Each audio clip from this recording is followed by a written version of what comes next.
Graça e paz em nome de Jesus, que alegria tê-lo aqui mais uma vez, em mais uma aula da Rede de Ensino Instituto Jáfia. Estamos no módulo 4, é isso aí, módulo 4, e já chegamos à quarta aula. Estamos falando sobre a pedra fundamental, imposição de mãos, é a nossa quinta pedra fundamental. Já falamos de senhorio de Jesus, já falamos do fundamento de arrependimento de obras mortas, já falamos de fé em Deus, já falamos dos 7 batismos, que é a quarta pedra, os 7 batismos. E agora estamos na imposição de mãos. Imposição de mãos, nós já tivemos falando nas nossas primeiras aulas acerca da imposição de mãos no Antigo Testamento e a imposição de mãos no Novo Testamento. No Novo Testamento, nós falamos sobre a imposição de mãos para a cura e falamos sobre a imposição de mãos para abençoar. Agora, para abençoar, você tem que impor as mãos com uma palavra de bênção, que no original, no Antigo Testamento, é a palavra beraca, e no Novo Testamento, eulogia. Vem da raiz da palavra logos, palavra, boa palavra. Então, na verdade, é conceder bens através de uma boa palavra. Então você tem que saber o que você vai abençoar, o que você vai proferir, o que você vai profetizar sobre a vida da pessoa. E agora nós vamos continuar falando sobre motivos no Novo Testamento para a imposição de mãos, e entre eles nós temos agora também, assim como no Antigo Testamento, no Novo Testamento, nós vemos a imposição de mãos para consagração ou para ordenação de ministro. Nós temos que entender que esse ato de ordenação de ministro não é uma cerimônia qualquer, não é uma cerimônia simples. Na verdade, é bonito na consagração, você ver, né, a consagração, e você vai consagrar alguém, amém, glória a Deus, muito bonito, uma cerimônia linda, mas a palavra de Deus e a forma bíblica de se fazer isso é através da imposição de mãos. Estamos vivendo um período onde nós estamos vendo muitas pessoas acham que a consagração está no derramar do óleo. Não é bíblico no Novo Testamento ungir a pessoa para consagrar alguém. Não é bíblico no Novo Testamento. No Antigo Testamento, quem consagrava era o sacerdote, que ele derramava o óleo, na verdade, sobre reis e autoridades. Mas no Novo Testamento, nós observamos que há uma mudança na dispensação. No Antigo Testamento, o óleo representa o Espírito Santo de Deus. Então, no Antigo Testamento, se derramava o azeite para que o Espírito Santo viesse, pousasse sobre a vida da pessoa, porque o Espírito Santo era de visitação. Mas no Novo Testamento, o Espírito Santo está dentro de você. Então, não é o óleo que consagra alguém, não é o óleo que ordena alguém, e muito menos a quantidade de óleo que se derrama sobre a vida de alguém. Isso não é bíblico. O que é bíblico no Novo Testamento é a imposição de mãos. Então, não é o cerimonial do derramar o óleo, mas sim de impor as mãos, e impor as mãos publicamente é o que a palavra de Deus vai nos mostrar. Vamos ver aqui algumas coisas na palavra de Deus, alguns textos que vão mostrar sobre ordenação e consagração. Atos dos Apóstolos, capítulo 3, Atos dos Apóstolos, capítulo 3, versículos de 1 a 7. Pedro e João subiam juntos ao templo à hora da oração, a nona, e era trazido um varão que desde o ventre de sua mãe era coxo, o qual todos os dias punham à porta do templo, chamada Formosa, para pedir esmolas aos que entravam. Ele, vendo a Pedro e a João, que iam entrando no templo, pediu que lhe dessem alguma esmola. E Pedro com João, fitando os olhos nele, disse: "Olha para nós." E olhou para eles, esperando receber alguma coisa. Disse Pedro: "Não tenho prata nem ouro, mas o que tenho, isso te dou. Em nome de Jesus Cristo Nazareno, levanta-te e anda." E tomando-o pela mão direita, o levantou, e logo seus pés e tornozelos se firmaram. Aqui está um segredo muito interessante, que Pedro fala: olha para nós. Ele olhou para eles esperando receber alguma esmola, esperando receber alguma coisa. Mas Pedro fala algo muito importante que nós devemos entender. Não tenho prata nem ouro, ou seja, você está esperando eu te dar alguma coisa material? Isso eu não tenho. Mas daquilo que eu tenho dentro de mim, ou seja, não tenho prata nem ouro, mas do que tenho dentro de mim. Ou seja, o que ele tinha dentro de si era o Espírito Santo de Deus, o que ele tinha dentro de si era o senhorio de Jesus. Por isso que agora ele libera uma voz de comando e ele diz: em o nome de Jesus Cristo Nazareno, levanta e anda. E tomando-o pela mão, ou seja, aqui na verdade a imposição de mãos está no toque, ele pega, ele força esse milagre e aí então ele ativa a cura na vida dele. Estamos falando sobre a imposição de mãos acerca de consagração. Claro que esse texto não é um texto acerca de consagração ou ordenação de ministro, mas esse texto nos mostra um segredo espiritual. Daquilo que ele tem dentro dele é que ele vai transferir, daquilo que ele tem dentro de si é que ele vai passar. Se a imposição de mãos for feita sem propósito, não vai acontecer nada. E já vimos aí nas primeiras pedras, não vai passar de obras mortas. Consagração tem que haver uma identificação para que haja uma liberação da autoridade. Ou seja, quem é a tua cobertura, quem é a tua autoridade espiritual na terra? Não, minha autoridade é Deus, minha cobertura é Jesus. Sim, espiritualmente sim, mas humanamente, aquele que exerce a autoridade tem que se submeter à autoridade. E, na verdade, só pode outorgar autoridade aquele que tem autoridade. Só pode consagrar alguém a pastor quem é pastor, quem foi consagrado corretamente ao chamado do pastorado, comprovado e confirmado pela parte de Deus, pela unção do Senhor. Então, uma pessoa que tem autoridade é que vai delegar essa autoridade a outra pessoa. Entendendo que autoridade delegamos, mas responsabilidade não. Responsabilidade cada um tem que ter a sua. Eu deleguei a autoridade, sou responsável por aquilo que deleguei, mas é a pessoa que tem que ter responsabilidade e desenvolver o dom. Afinal de contas, eu dei a autorização para a pessoa. Veja que Pedro fala, não tenho ouro nem prata, ou seja, o que você está pedindo eu não tenho, mas eu tenho algo melhor do que você está pedindo.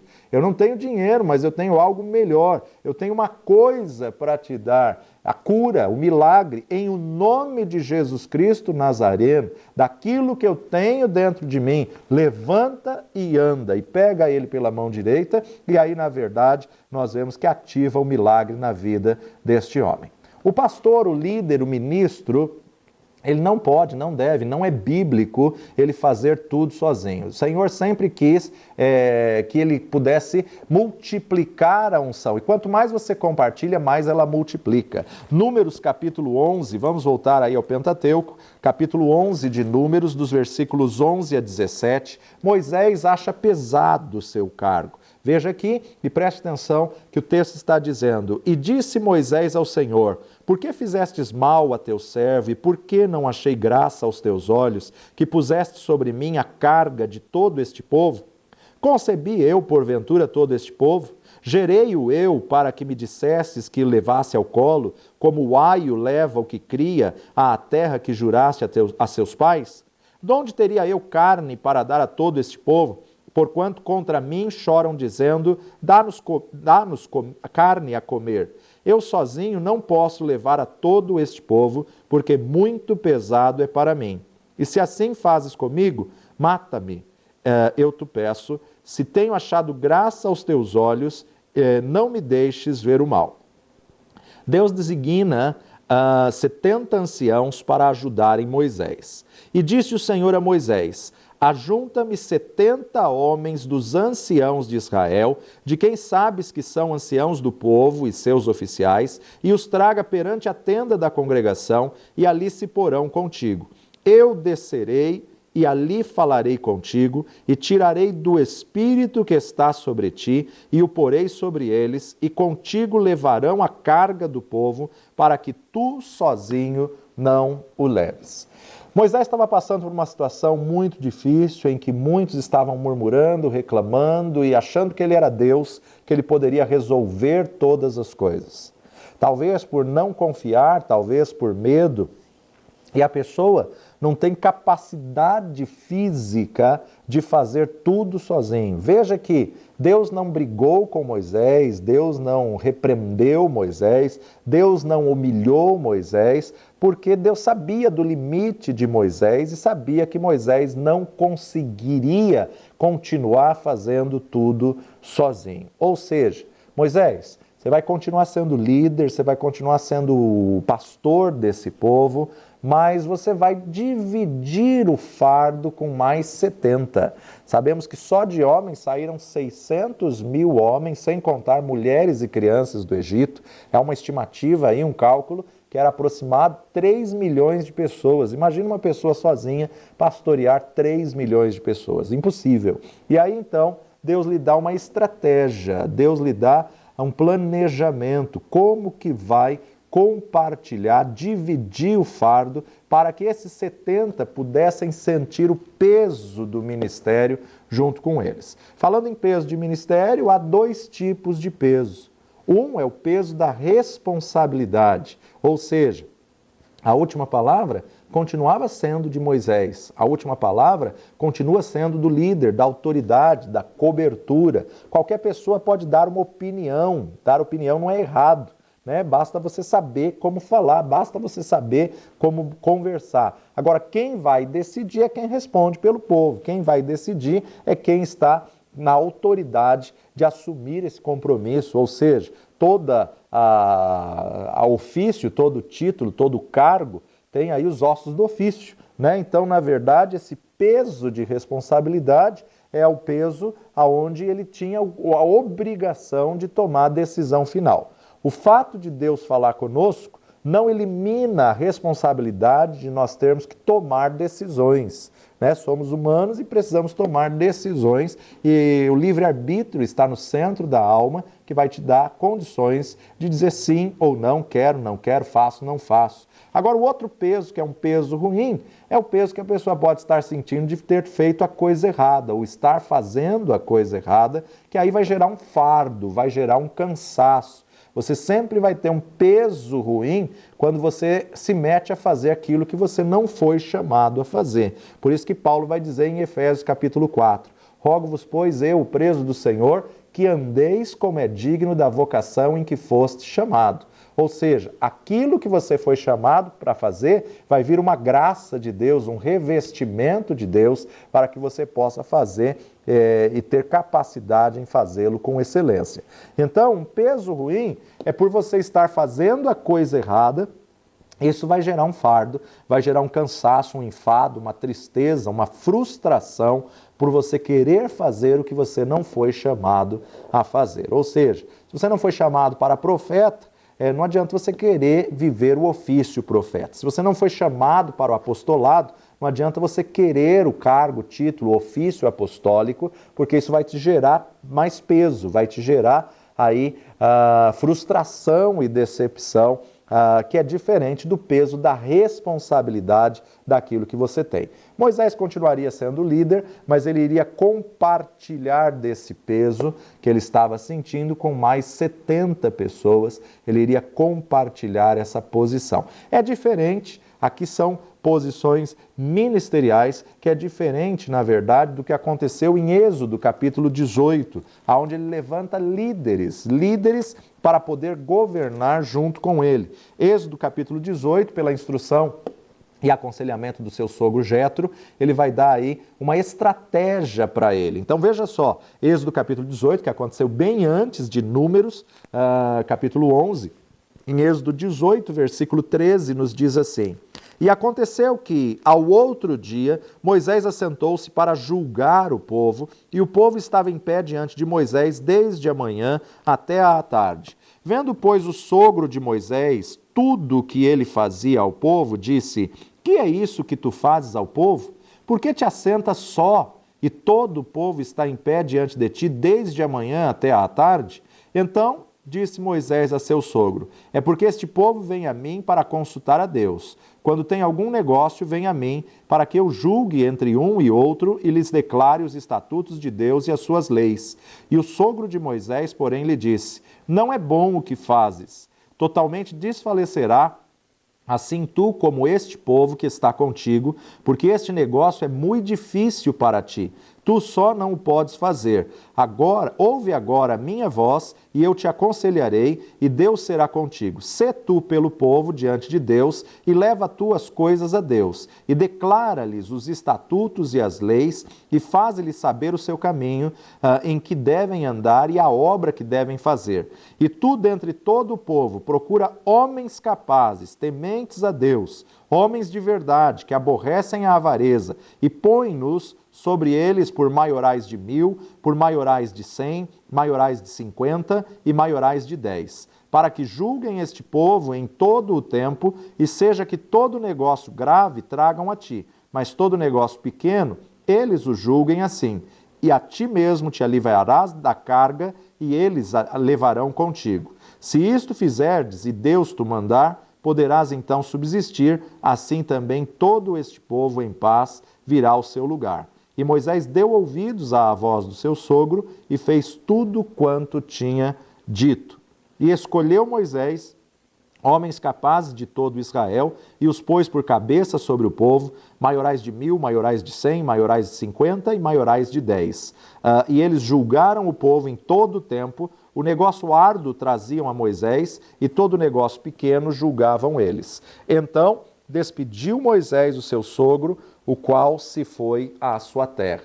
Então vemos aqui dois tipos de outorgar autoridade, ou delegação, ou ordenação, e também consagração. Aqui ele está levantando chefes, líderes de 10, de 50, de 100 e de 1000.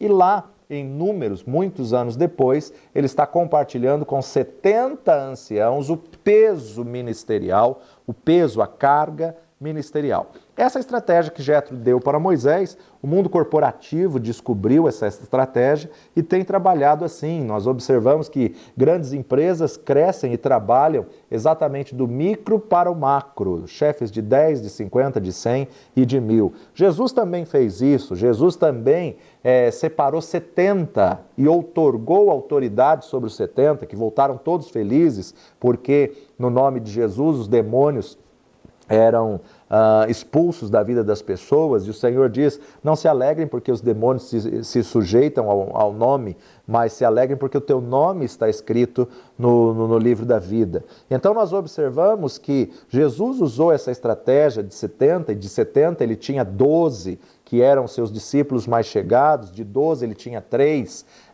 que eram os mais próximos, e desses 3 ele tinha 1, que era o discípulo do amor. Então, na verdade, nós observamos que essa condição, essa posição, na verdade, é muito usada até os dias de hoje. Então, o que Deus estava aqui usando a vida de Jetro para dizer a Moisés é: Moisés, não se mate do nascer a pôr do sol atendendo esse povo. Olha quantos ainda tem para você atender. Ensina o povo em geral, prepara o povo do micro para o macro, daquilo que é pequeno para aquilo que realmente vai se tornar uma grande obra, para aquilo que realmente vai alcançar. Então a importância de nós observarmos que o Antigo Testamento se tinha essas duas formas, né? Tanto aqueles que iriam ajudar na liderança, quanto aqueles que iriam compartilhar o peso espiritual e ministerial. Não sabemos aqui quantos líderes foram levantados para 10, quantos líderes foram levantados para 50, quantos líderes foram levantados para 100 ou para 1000. Não sabemos aqui com quantas pessoas Moisés pôde contar que pudessem julgar os casos através das leis que Moisés tinha escrito, recebido de Deus. Mas nós sabemos que o peso ministerial, ele compartilha com 70 anciãos que passam a carregar o peso ministerial junto com eles. Já no Novo Testamento, a igreja primitiva começa com aqueles que perseveraram. Judas se matou, e depois que Judas se matou, então Pedro se levanta e eles têm que eleger mais um apóstolo do Cordeiro. Para eleger o apóstolo do Cordeiro, esse apóstolo tinha que ter visto Jesus em carne e sangue, ter visto o ministério de Jesus, ter sido testemunha ocular para apóstolo do Cordeiro, que é diferente dos apóstolos da graça, que é a diferença que muitas pessoas não aceitam os 5 ministérios. E aí então Pedro levanta 2 candidatos, tira a sorte cai sobre Matias, e Matias substitui então Judas. Agora, 12 apóstolos, 12 discípulos de Jesus que se tornaram apóstolos, na verdade muitos acreditam que Matias era um dos 70 que Jesus mesmo escolheu,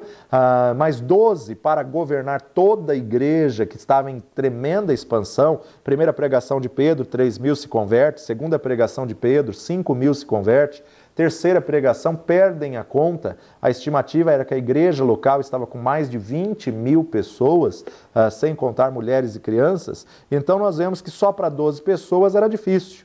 E todo crescimento traz murmuração, todo crescimento traz reclamação, crítica, traz problemas. Todo crescimento vão trazer situações. E nós vamos observar agora em Atos 6 como que os apóstolos vão enfrentar esse problema, essa dificuldade, essa problemática da reclamação da multidão, que alguns estavam se achando menosprezados no partir do pão ou na distribuição de cestas básicas. Então acompanha comigo agora já no Novo Testamento, Atos dos Apóstolos, capítulo 6, a instituição dos primeiros diáconos. Ora, naqueles dias, crescendo o número dos discípulos, houve uma murmuração dos gregos contra os hebreus, porque as suas viúvas eram desprezadas no ministério cotidiano.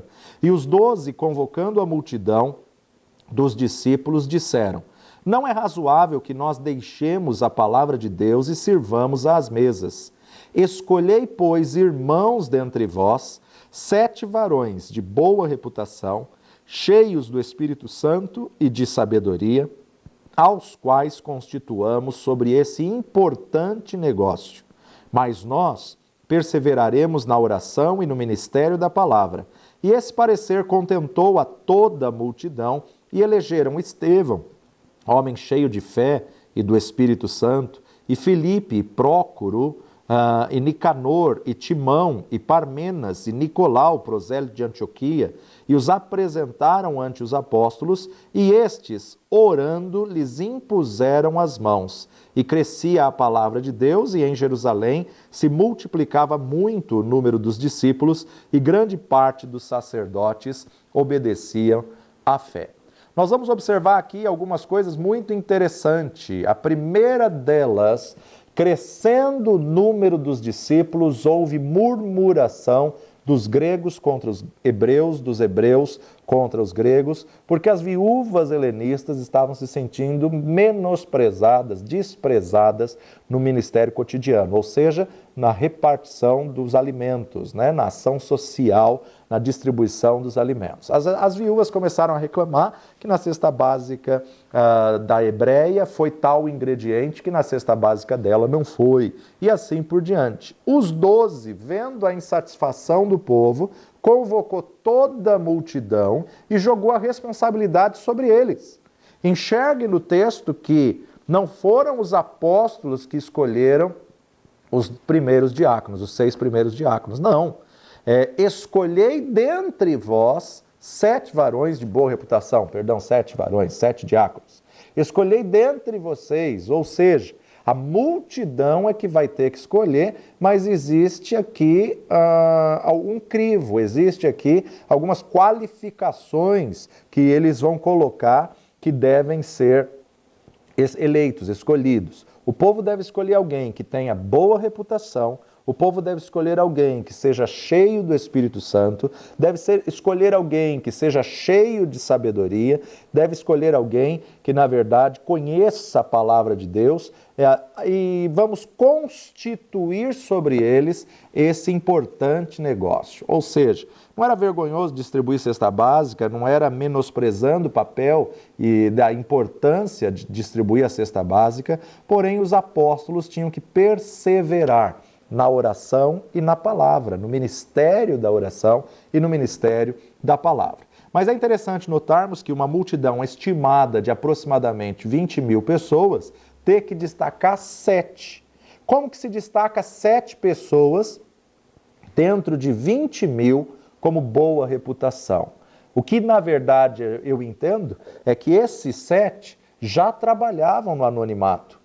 Esses 7 já faziam muita coisa sem ter título, sem ter o nome diácono na frente, ou seja, para destacar 7 pessoas dentro de 20 mil, com certeza, para reconhecer que tinham boa reputação, não, vamos levantar Estevão, porque a palavra desse homem é boa, ele dá a sua palavra, ele cumpre. Aquele tem boa reputação. Vamos levantar Prócoro, vamos levantar Nicanor, vamos levantar Parmenas, vamos levantar Timão, vamos levantar Filipe. Eles levantam pessoas que já exerciam alguma função.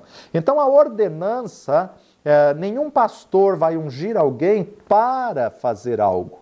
Porque ele faz algo, vem o reconhecimento. Porque ele exerce o diaconato, vem a ordenança, vem o reconhecimento, vem a consagração. Assim também, nós observamos que esses 7 varões tinham que ser cheios do Espírito Santo. Como que você vê que alguém é cheio do Espírito Santo? Pela manifestação que a pessoa tem na vida, pelos dons que flui, ou seja, pela forma como ela age. Então ela demonstra o fruto do Espírito, ela demonstra a manifestação dos dons do Espírito, cheios de sabedoria. Eles já tinham resolvido alguns problemas, então mesmo no anonimato, mesmo sem ter título, esses 7 homens já exerciam muita coisa e já se destacavam entre as 20.000 pessoas da igreja primitiva. As pessoas que você for reconhecer têm que na verdade, estar de acordo com a sua visão.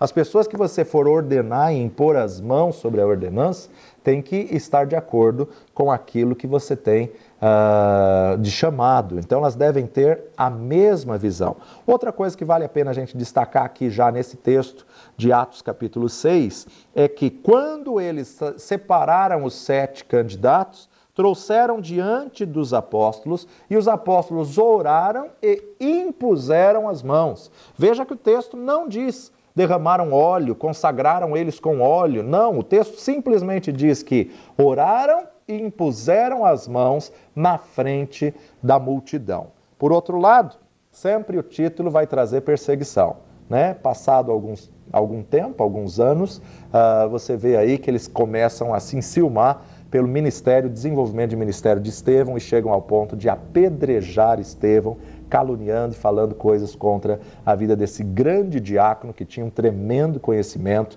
da palavra de Deus. Mas quando a gente volta ao Antigo Testamento, Números capítulo 11, nós também vamos observar que isso tinha sido estabelecido por Deus com Moisés. Capítulo 11, versículo 17, nos diz: Então eu descerei e ali falarei contigo e tirarei do Espírito que está em ti e o porei sobre eles, e contigo levarão a carga do povo para que tu sozinho não os leve. Aqui está na separação dos 70 que Moisés vai compartilhar o peso, a carga com eles, e ainda no versículo 25 nos diz assim: Então o Senhor desceu na nuvem e lhe falou, e tirando do Espírito que estava sobre ele, o pôs sobre aqueles 70 anciãos, e aconteceu que quando o Espírito repousou sobre eles, profetizaram, mas depois nunca mais. Profetizaram, mas depois nunca mais. Para caminhar junto, para receber a imposição de mãos, para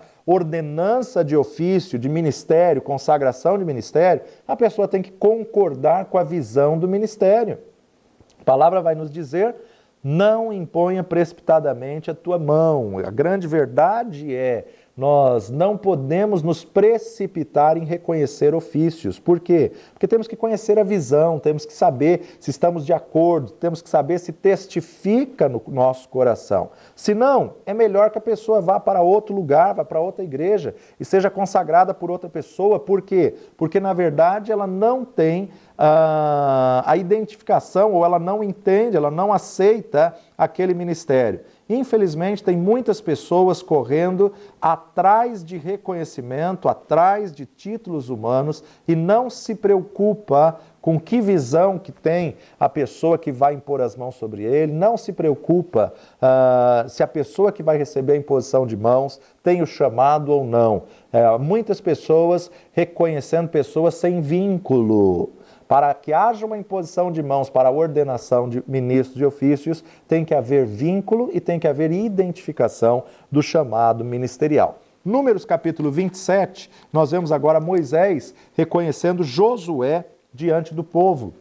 Números capítulo 27, dos versículos 18 a 23, Josué é designado sucessor de Moisés. Então disse o Senhor a Moisés: Toma para ti a Josué, filho de Num, homem em quem há o Espírito, e põe a tua mão sobre ele, e apresenta-o perante Eleazar, o sacerdote, e perante toda a congregação, e lhe dá mandamento aos olhos deles, e põe sobre ele da tua glória, para que lhe obedeça toda a congregação dos filhos de Israel. E se porá perante Eleazar, o sacerdote, o qual por ele consultará, segundo o juízo de Urim, perante o Senhor, conforme o seu dito, sairão, e conforme o seu dito, entrarão. Ele e todos os filhos de Israel com ele e toda a congregação. E fez Moisés como o Senhor lhe ordenara, porque tomou a Josué e apresentou perante Eleazar, o sacerdote, e perante toda a congregação, e sobre ele pôs as mãos e lhe deu mandamentos, como o Senhor ordenara pela mão de Moisés.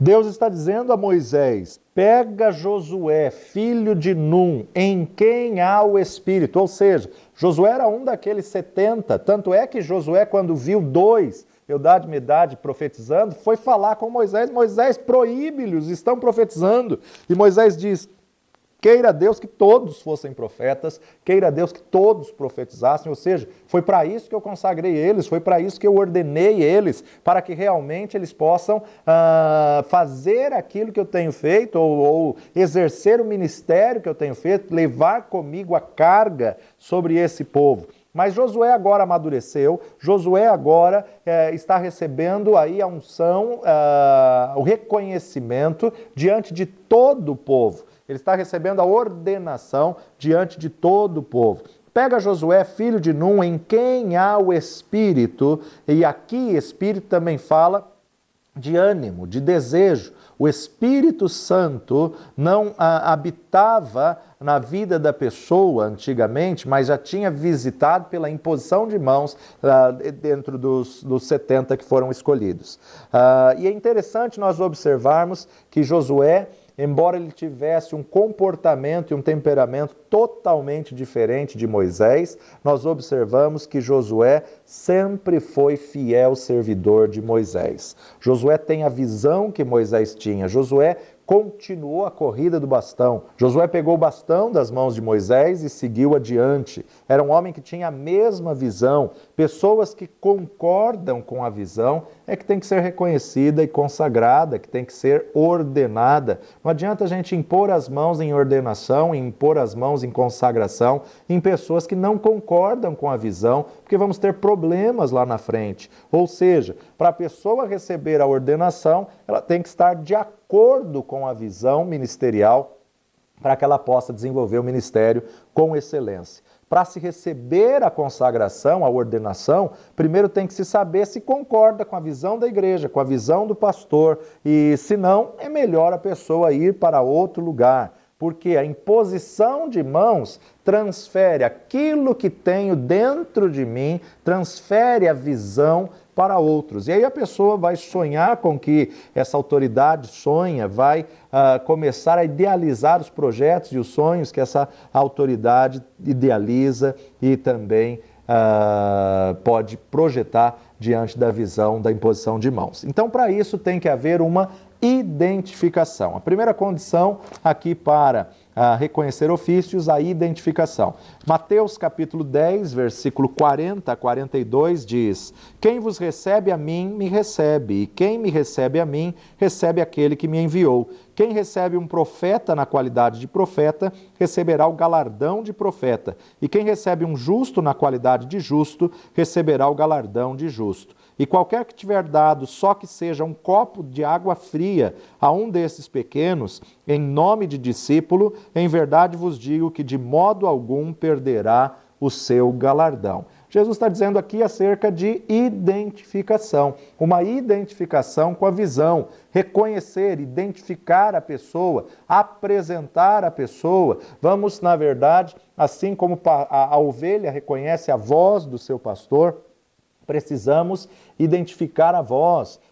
Vai aparecer, na verdade, o dono, ou seja, vai aparecer a voz. Então, uma identificação de verdade que vai mostrar da onde a pessoa veio, quem que reconheceu, quem que consagrou, uma identificação que vai apontar para a mesma visão ministerial, a mesma roupagem, né? Os membros vão identificar a voz do seu pastor e vão identificar as pessoas como responsáveis por aquela área quando houver um princípio de honra. E toda honra há uma recompensa. Quando a pessoa é reconhecida, ordenada, líder de um departamento, ela recebe a autoridade de quem delegou isso sobre ela para fazer aquilo que é a visão ministerial dessa liderança. Porque se ela sair fora da visão da liderança, ela perde essa autoridade de quem a reconheceu. Liberação de autoridade. Então, em primeiro lugar, tem que ter a identificação e depois ter a liberação da autoridade. Olha só, nós estamos delegando da nossa autoridade a alguém através da imposição de mãos. Então, quem recebe a ele, está recebendo a mim. Quem recebe a ele, está recebendo a nós. Quem resiste a ele, está resistindo a mim. É o que Jesus está dizendo aqui em Mateus capítulo 10. Quem resiste a ele, está resistindo à nossa autoridade. Por quê? Porque ele está indo outorgado debaixo da bênção da autoridade. As pessoas muitas vezes querem falar com o pastor, não está errado, mas muitas vezes não dá tempo, não tem condições devido ao tamanho do crescimento da obra, ao crescimento ministerial. Então é uma pura indisciplina e insubmissão não aceitar alguém que ele delegou para resolver aquele problema, ultrapassar a autoridade de alguém para resolver um problema e para levar mais sobrecarga ao pastor, ao líder, à autoridade. E o pastor, por sua vez, quando recebe uma situação dessa, tem que devolver a quem ele outorgou a autoridade. Vai lá e resolve com fulano. Não, mas eu quero falar com o senhor. Não, mas é ele que está responsável em resolver isso. Porque senão o pastor está furando a própria autoridade que ele delegou e aí não vai funcionar. Então nós temos que entender o princípio de autoridade. Quando se resiste a uma autoridade instituída pelo pastor, está se resistindo ao próprio pastor. E quando se quebra um princípio de autoridade, está se rebelando contra Deus. Agora nós temos que entender que a autoridade pode ser uma autoridade legal, uma autoridade delegada, uma autoridade assumida ou uma autoridade usurpada. O que é uma autoridade real? É uma autoridade que vem da parte de Deus, é uma autoridade que realmente é uma autoridade que está na posição correta e que cumpriu o posicionamento correto e recebeu a imposição de mãos, então ela tem essa autoridade real. Agora, quando um líder, um pastor, delega autoridade sobre alguém, tem duas posições. Ele outorgou, mas muitas vezes a pessoa se omite, não se sente capaz e ela não assume essa autoridade que ela recebeu. Então, quando nós delegamos, quando nós separamos e chamamos alguém e impomos as mãos sobre a vida de alguém, nós estamos delegando autoridade para a pessoa fazer isso, revestindo a pessoa de autoridade para aquele ofício, para aquela carga, para aquele trabalho, para aquela obra. Agora, a pessoa tem que assumir essa autoridade e exercer essa autoridade. Timóteo tinha essa dificuldade de exercer uma autoridade assumida. Timóteo, ele tem que ouvir de Paulo diversas vezes: desperta o dom que há em você, o qual você já recebeu pela minha imposição de mãos. Mas infelizmente temos visto nos dias de hoje muitas pessoas com autoridade usurpada, ou seja,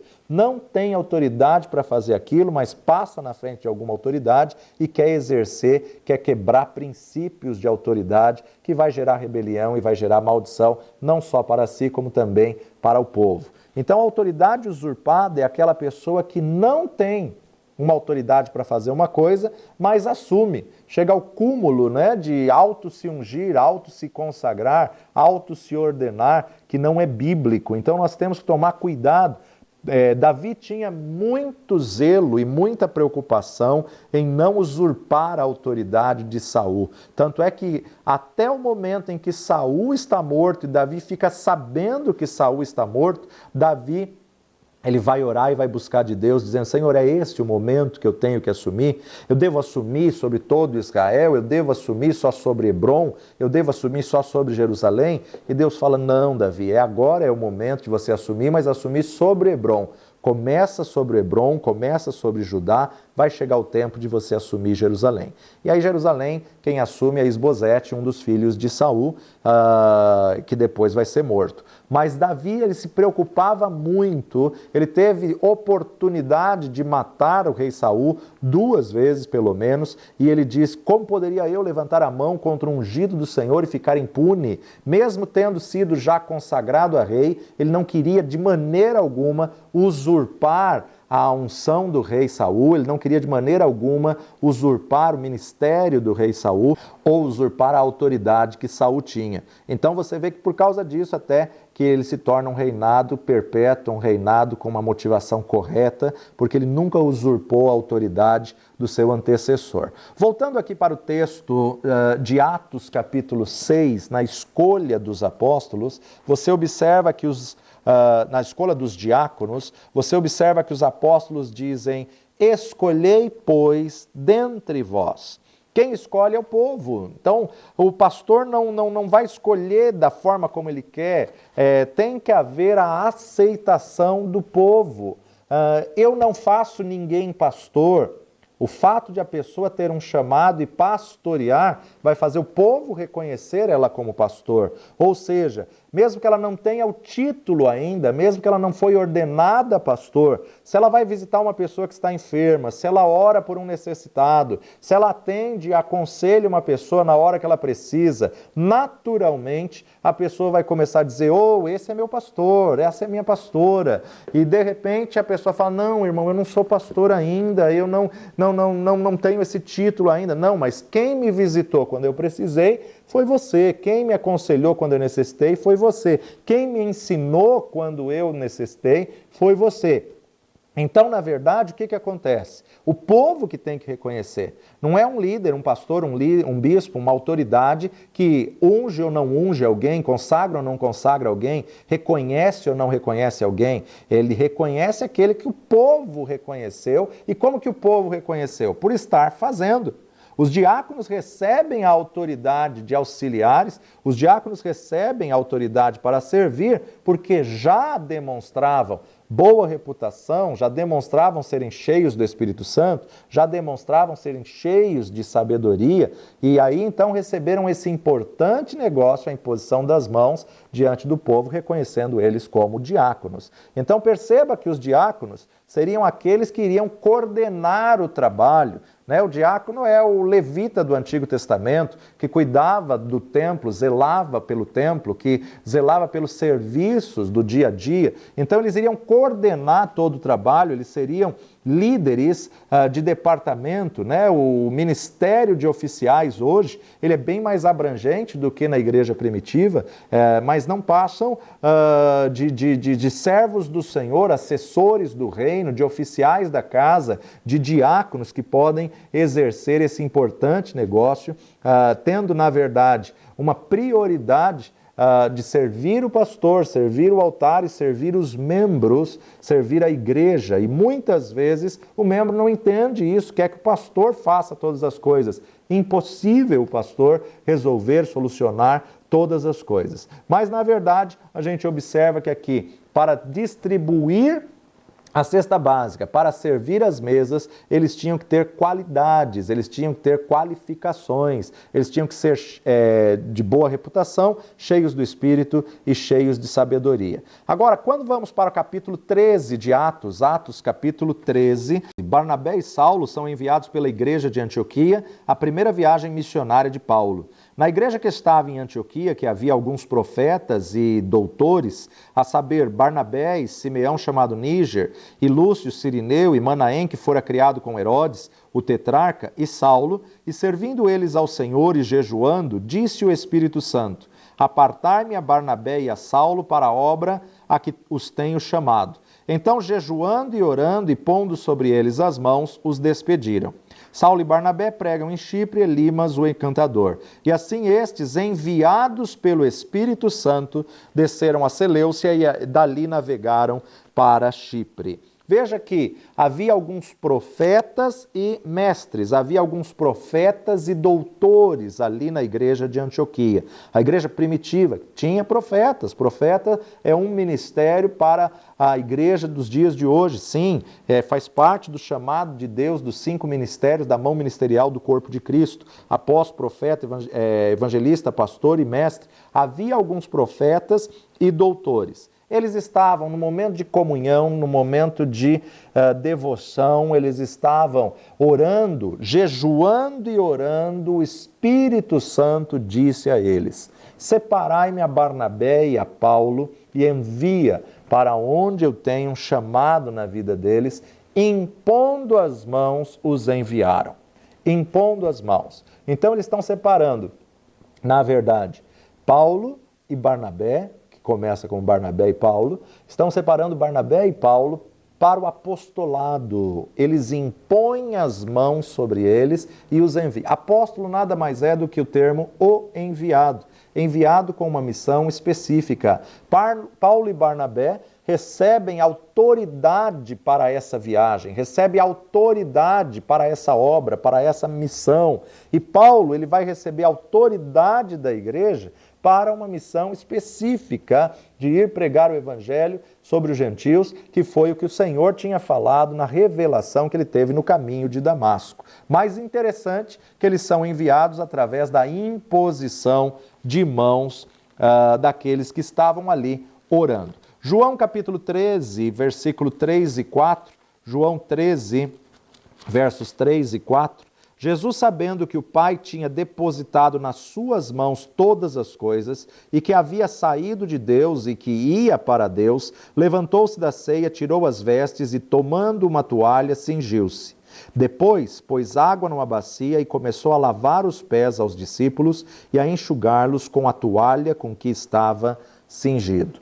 No batismo de João, no batismo de Jesus, João ouviu: eis meu filho amado, este é meu filho amado, em quem me comprazo, em quem tenho grande prazer. E agora, na verdade, Jesus está numa ceia e ele está aí na festa da Páscoa, e ele sabia que o seu tempo seria próximo, ele sabia de todas as coisas, e então, na verdade, ele toma uma toalha e vai lavar os pés dos seus discípulos. Agora, é interessante notar que o texto nos diz que Jesus recebeu a autoridade do Pai. Enquanto ele não foi batizado, enquanto o Espírito Santo não pousou sobre ele, ele não começou seu ministério. Ele começou seu ministério com 30 anos, quando foi batizado por João Batista. E nesse batismo, na verdade, nós observamos que ele é outorgado, ele é ordenado pelo Pai, ele é autorizado pelo Pai para poder fazer cumprir o chamado do Senhor. Como nós lemos em Números capítulo 27, Deus estava escolhendo o sucessor de Moisés, e o sucessor de Moisés, Josué, na verdade tinha que ser demonstrado diante do povo, e Moisés tinha que transferir a autoridade para Josué diante do povo, na frente do povo, outorgando essa autoridade. Agora Josué tem que assumir essa autoridade que ele recebeu, e ele vai assumir quando Deus começa a falar com ele. No capítulo 1 de Josué, interessante nós observarmos que Deus só fala com Josué depois que Moisés morreu. Então você imagina, na verdade, a posição como foi estabelecida, a ordem como foi estabelecida. Josué capítulo 1, de 1 a 5, nos diz: Deus fala a Josué e anima-o. E sucedeu depois da morte de Moisés, servo do Senhor, que o Senhor falou a Josué, filho de Num, servo de Moisés, dizendo: Moisés, meu servo, é morto. Levanta-te, pois, agora e passa este Jordão, tu e todo este povo, à terra que eu dou aos filhos de Israel. Todo lugar que pisar a planta do vosso pé, vou-lo tenho dado, como eu disse a Moisés, desde o deserto e desde este Líbano até o grande rio, o rio Eufrates, toda a terra dos heteus, até o grande mar, para o poente do sol, será o vosso termo. Ninguém se susterá diante de ti todos os dias da tua vida, como fui com Moisés, assim serei contigo. Não te deixarei e nem te desampararei. Deus anima Josué, Josué recebeu essa autoridade e agora ele tem que, na verdade, colocar essa autoridade em prática. Versículo 10 desse mesmo capítulo 1.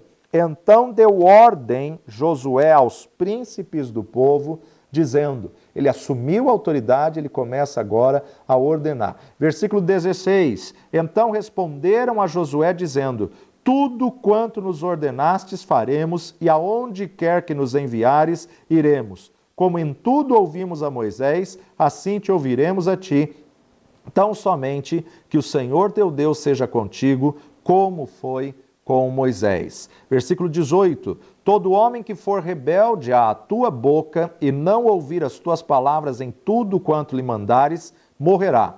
Tão somente esforça-te e tem bom ânimo. Vemos aqui, em período de lei, dispensação da lei, eles estão falando que o rebelde será morto. Todo homem que for rebelde à boca do Senhor morrerá. Por quê? Porque a rebelião diante de Deus é como pecado de feitiçaria, assim como o Senhor falou a Saul mediante o profeta Samuel. 1 de Samuel, capítulo 15, versículo 23, porque a rebelião é como pecado de feitiçaria e o porfiar é como a iniquidade e idolatria. Porquanto tu rejeitastes a palavra do Senhor, ele também te rejeitou a ti, para que não sejas rei. Infelizmente, temos visto que o povo perece por falta de conhecimento. Isso que o Senhor já tinha dito ao profeta Oséias. Oséias capítulo 4, versículo 6 nos diz, o meu povo foi destruído porque lhe faltou o conhecimento. Porque tu rejeitastes o conhecimento, também eu te rejeitarei, para que não sejas sacerdote diante de mim. Visto que esqueceste da lei do teu Deus, também eu me esquecerei de teus filhos. Rejeitar o conhecimento é, na verdade, um risco aonde Deus pode rejeitar a tua descendência. Porque rejeitastes o conhecimento, também eu te rejeitarei, para que não sejas sacerdote diante de mim. Visto que te esquecestes da lei do teu Deus, também me esquecerei dos teus filhos. Então isso é muito sério, nós observarmos esses princípios da palavra de Deus e colocarmos em prática nas nossas vidas. A imposição de mãos, ela pode sim ser feita para ordenação e reconhecimento de ofícios, mas tem que ser feito da maneira correta. Tem que ser feito com temor e tremor, em oração, em jejum, reconhecendo o chamado e o dom que a pessoa tem. 1 Timóteo, capítulo 4, primeira carta de Paulo a Timóteo, capítulo 4, versículo 14. Paulo vai dizer, não desprezes o dom que há em ti, o qual te foi dado por profecia com a imposição de mãos do presbitério.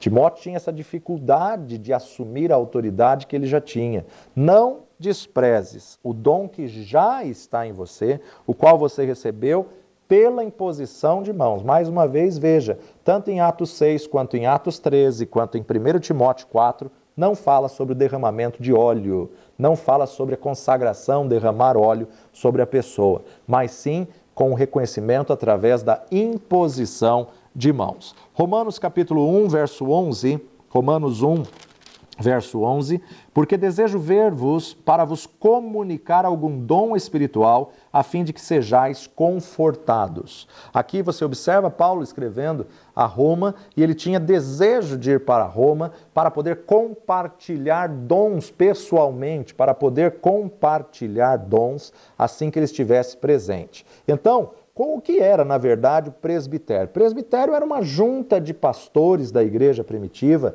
uma junta de líderes que se reunia para orar, para jejuar, para buscar direção de Deus e para reconhecer ofícios. O homem não dá dom para ninguém. Quem dá dom é Deus. Nós temos 3 tipos de dons: os dons motivacionais, que vêm da parte de Deus, os dons ministeriais, que vêm da parte de Jesus, e o dom espiritual, que vem da parte do Espírito Santo de Deus. Então, quem dá dons aos homens são os 3 seres divinos, a divindade, Deus Pai, Deus Filho e Deus Espírito Santo. Deus Pai, os dons motivacionais, Deus Filho, os dons ministeriais e Deus Espírito Santo, o dom do Espírito. Agora, para terminarmos a nossa matéria e terminarmos essa pedra fundamental de imposição de mãos, nós temos que tomar cuidado para não fazermos da maneira errada. Temos que tomar cuidado de não fazermos de qualquer jeito. 1 Timóteo, capítulo 5, verso 22,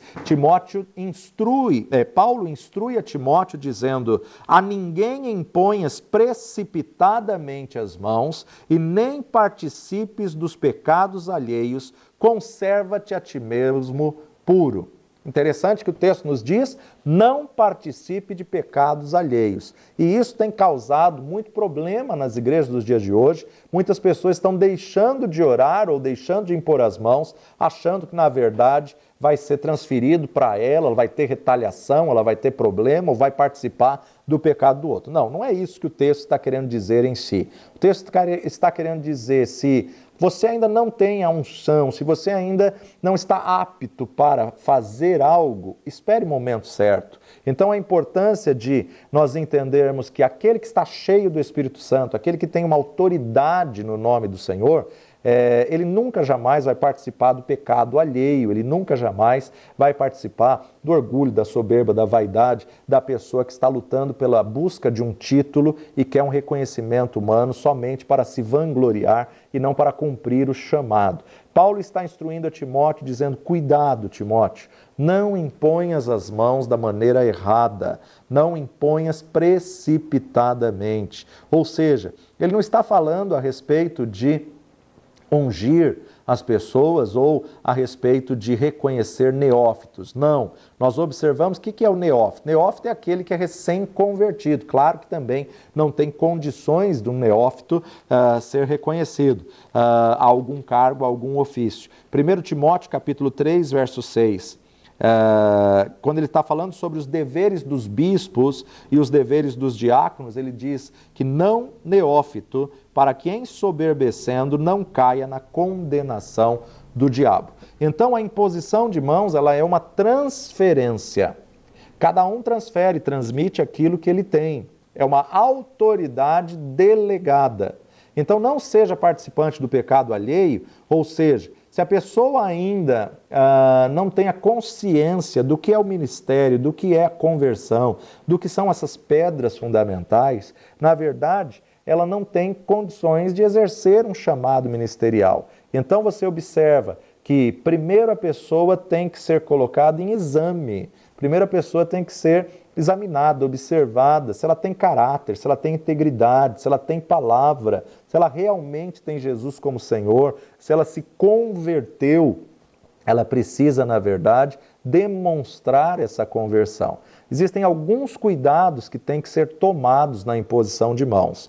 Por quê? Porque acontece uma transferência espiritual quando você impõe as mãos sobre a vida da pessoa. E cada um só consegue transmitir aquilo que tem. Foi exatamente o que Pedro disse olhando para aquele paralítico que estava colocado à porta do templo, né? Não tenho prata nem ouro, mas do que tenho dentro em mim, a ti te digo, levanta e anda. Então, quais cuidados que deve-se ter para se consagrar ou reconhecer alguém através da imposição de mãos? Em primeiro lugar, é formada uma ligação espiritual. Por isso que você não unge aquele que você não conhece.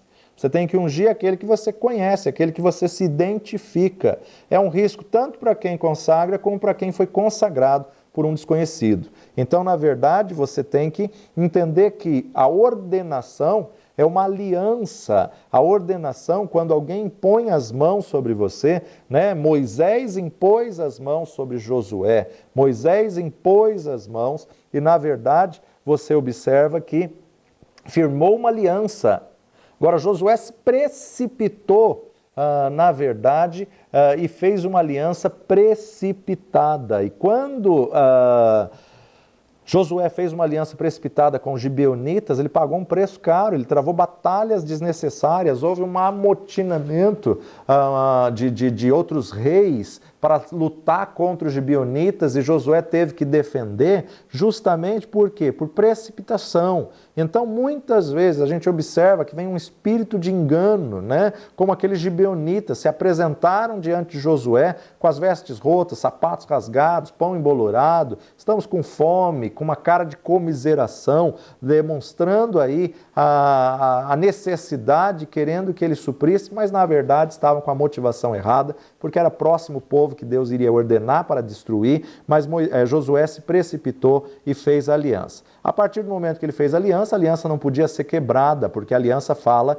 de conserto, a aliança fala de compromisso. Depois você pode ler tudo isso daí lá em Josué capítulo 9. Ele faz um juramento quando ele estabelece em aliança e através desse juramento ele manteve a sua palavra. Ele não voltou atrás da sua palavra, porque ele sabia o teor de um juramento, ele sabia o que era para Deus ter firmado uma aliança, ele sabia o que isso significava. E porque Josué honrou com a palavra, mesmo com todo prejuízo, mesmo aí com toda a consequência, Deus honrou Josué e o sol parou, a lua se deteve e eles então tiveram a vitória. Mas para haver a aliança, para haver a ordenação, nós temos que ver o princípio do que Deus estabeleceu em Amós 3,3. Andarão dois juntos se não estiverem de acordo? Ou seja, tem que haver acordo, tem que ter concordância, tem que ter aí testificação, tem que ter identificação para que você possa reconhecer a pessoa, ao ministério, para que você possa ser reconhecido por alguém, por uma autoridade, ao seu chamado, ao seu ofício, ao seu ministério. Quando o próprio Samuel, que já morava no templo, vivia no templo, mas ainda não conhecia o Senhor do templo, até ele estando debaixo de uma cobertura fora da posição, ele já tinha desviado, ele já tinha perdido a essência, ele já não ouvia mais de Deus, já não via mais, já não enxergava direito, mas até para Samuel ouvir de Deus, ele tinha que autorizar. Mesmo estando fora da posição, Deus não quebra princípios de autoridade. Deus, quando fala com Samuel, Samuel, ele vai correndo a Eli, Eli, na verdade, não entende. Vai deitar, menino, não te chamei. Se Deus queria falar com Samuel, Deus poderia ter dito direto, mas não, ele não quebra princípios de autoridade. Enquanto o profeta, enquanto Eli não liberou, não outorgou, não autorizou o profeta Samuel a ouvir, Deus não pôde falar. Olha, Samuel, se você ouvir de novo, diga, fala, Senhor, porque o teu servo ouve. Porque era Deus que estava querendo falar com o profeta Samuel. Como escolher, então, pessoas para o ministério? Primeiro, temos que escolher pessoas entre o povo, assim como os apóstolos disseram à multidão, escolhei dentre vós. As pessoas têm que ser escolhidas e reconhecidas pelo próprio povo. Como que o povo reconhece a pessoa? Quando a pessoa faz, né? Quando a pessoa já exerce. Ou seja, uma pessoa que traz um visitante hoje, olha, eu estava ali no ponto de ônibus e estava conversando com essa pessoa, ela precisa de Jesus. Eu trouxe ela para a igreja. Semana seguinte, ela traz mais 3. Olha, eu estava no serviço essa semana, estava compartilhando acerca do amor de Deus. Esses 3 precisam de Jesus. Semana seguinte, ele traz mais 2, que estavam numa festa em família e ele trouxe 2. A outra semana, gente, em menos de um mês, essa pessoa vai ser reconhecida como o evangelista. Mesmo que ela não tenha o título, mesmo que ela não tenha o nome ainda, esse é um evangelista nato. Aonde ele chega, ele traz alguém, ele conquista alguém. Uma pessoa que tem o chamado pastoral. Pastoreie. Comece a pastorear, que o reconhecimento e a ordenança vai vir por você fazer. Há muitas pessoas hoje em dia que estão esperando ser consagradas para depois começar a dar fruto. Essa pessoa nunca deveria ser consagrada, porque na verdade ela não vai ser consagrada para dar fruto. Ela vai ser reconhecida porque ela já dá o fruto, é diferente. Então a imposição de mãos para reconhecer ofícios, a imposição de mãos para a ordenação de ministérios, de ministros, é reconhecendo. Se transfere uma autoridade a alguém porque reconhece nesse alguém um chamado e um dom que a pessoa já tem. Quando nós voltamos para o Antigo Testamento, nesses textos que nós lemos nessa matéria, Números capítulo 11, em Êxodo capítulo 18, nós vemos mais algumas características, mais algumas qualificações que Deus mesmo determina a Moisés. Números capítulo 11, verso 16 nos diz assim, 11:16, e disse o Senhor a Moisés, ajunta-me 70 homens dos anciãos de Israel, de quem sabes que são anciãos do povo e os seus oficiais, e os trará perante a tenda da congregação, e ali se porão contigo. Ou seja, ajunta-me 70 homens dos anciãos de Israel, de quem sabe que são anciãos do povo e seus oficiais. Ou seja, homens capazes. Agora, Êxodo, capítulo 18, versículo 21, Êxodo 18, 21, e tu dentre o povo procura homens capazes, tementes a Deus, homens de verdade, que aborreçam a avareza e põe-nos sobre eles por maiorais de 1000, maiorais de 100, maiorais de 50 e maiorais de 10. Já em Atos dos Apóstolos, capítulo 6, escolhei, pois, dentre vós, homens de boa reputação, cheios do Espírito Santo, cheios de sabedoria, aos quais constituamos esse importante negócio. Então nós observamos aqui, através desses 3 textos, quais são as exigências de Deus para se reconhecer a alguém, a algum ofício, a algum ministério. Primeiro, pessoa capaz. Segundo, uma pessoa temente a Deus. Homens de verdade são pessoas de palavra, pessoas íntegras, de caráter, que aborreça a avareza, ou seja, que não seja amante do dinheiro, né? Que aborreça a avareza, de boa reputação, cheio do Espírito Santo, cheio de sabedoria, pessoas que tenham temor de Deus em seus corações, comprometidas realmente com o Senhor, pessoas sábias, e Deus indicará quem são essas pessoas. Assim como o Senhor falou, separe-me a Barnabé e a Saulo para a obra que eu os tenho chamado. É Deus quem vai falar, é Deus quem vai confirmar, é Deus quem vai agir, é Deus que vai mostrar quem é. Josué foi Deus que mostrou a Moisés, assim também como todos os demais. Nós vamos falar muito sobre isso quando nós tivermos aí a matéria do diaconato, a matéria aí, qual é o papel e o ofício do diaconato, uma matéria tremenda e poderosa que nós vamos entrar mais em detalhes nessa situação dos critérios e qualidades que Deus exige. Para encerrar nossa aula de hoje, você tem que entender capítulo 14 de Provérbios, capítulo 14 de Provérbios, verso 29. Provérbios 14, 29. O longânimo é grande em entendimento, mas o de ânimo precipitado exalta a loucura. Provérbios 19, 2. Assim também ficar a alma sem conhecimento não é bom, e o que se apressa com seus pés peca. Não se precipite em consagrar, ordenar, reconhecer alguém, porque você tem que conhecer a pessoa. Imposição de mãos é algo sério e deve ser feito com muita prudência e sabedoria. Então, qual o propósito da imposição de mãos? Passar ou receber o poder de Deus? Qual a definição da imposição de mãos? É o ato de impor as mãos sobre uma pessoa com um propósito espiritual. Quais são as razões básicas para se impor as mãos? Para curar enfermos, para ministrar o Espírito Santo, para operar sinais e maravilhas, para abençoar e reconhecer ofícios e ordenar pessoas ao ministério. Assim encerramos mais essa pedra, imposição de mãos, que faz parte de Pedras Fundamentais 3, a nosso módulo 4 da Rede de Ensino Instituto Jaf. Que o Senhor te abençoe poderosamente. Não deixe de assistir à próxima aula, que eu vou estar falando sobre ressurreição dos mortos. Uma matéria tremenda, um tema tremendo, que nós vamos estar juntos aprendendo da palavra de Deus. Deus te abençoe. Até a próxima, em nome de Jesus.